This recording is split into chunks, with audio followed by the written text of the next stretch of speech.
Did you love the Jericho interview with Officer Barbrady? Oh, yeah. This was so great. And I don't know if it got the reaction Jericho thought it would. That's why I think Nick Gage is Jericho. This is all Jericho trying to do stuff that he thinks is good, and it's not. And Nick Gage reeks of Jericho much more than Tony Khan or even Moxley. Well, you may be right. I may be crazy, but I just might be a lunatic you're looking for. Anyway, the way this started out was because Jericho was going to do a big reveal. So the camera opens up with a close-up on Alex Marvez, a.k.a. Officer Barbrady. And he's staring a hole directly in the camera lens. And his opening comment is, "Chris, next week." The only problem is there's no Chris in the shot. He's not looking at where Chris is when the camera pulls out and reveals that Jericho is in the shot. He looks like he's telling the camera that his name is Chris. He's talking to the camera. "Chris, next week you're going to take on," and then it widens out and you see Jericho. He's got his back to the camera. And it's still kind of a close-up. You can tell he's got a spiky vest on, but his face is not visible.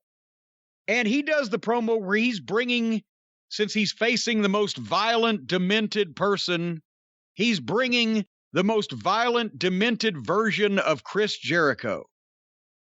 And he turns around to face the camera.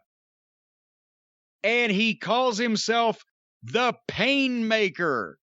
And he's got literally the fucking John Wayne Gacy clown makeup where he's got the fucking lines through his eyes from forehead to cheek and lipstick, and he puts a fedora hat on with his spiked Road Warrior vest. He looked like the chairman of the board of a German S&M club. And this is the Painmaker. Did he expect that this was going to somehow get a huge pop from looking like the fucking ashcan drawings of the Joker's makeup in the Batman movie? What the fuck was this?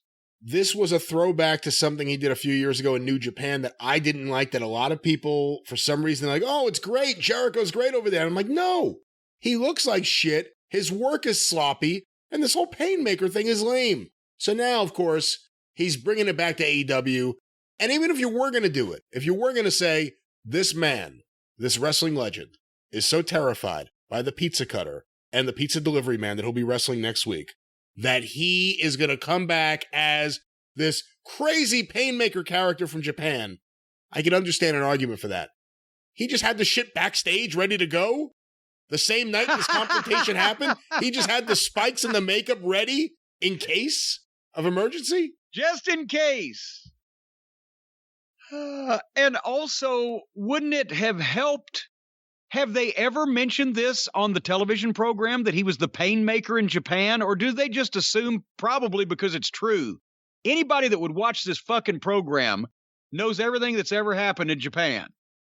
But the vast majority of people, would they have a clue that Chris Jericho has been the Painmaker? Chris Jericho, Y2J, from WWE television, former WWE champion, guy that beat Stone Cold and The Rock in one night. How far up the list of things that people think of when they think of him is the Painmaker? I don't know how high up on the list of things it is. I don't think it's very high up at all.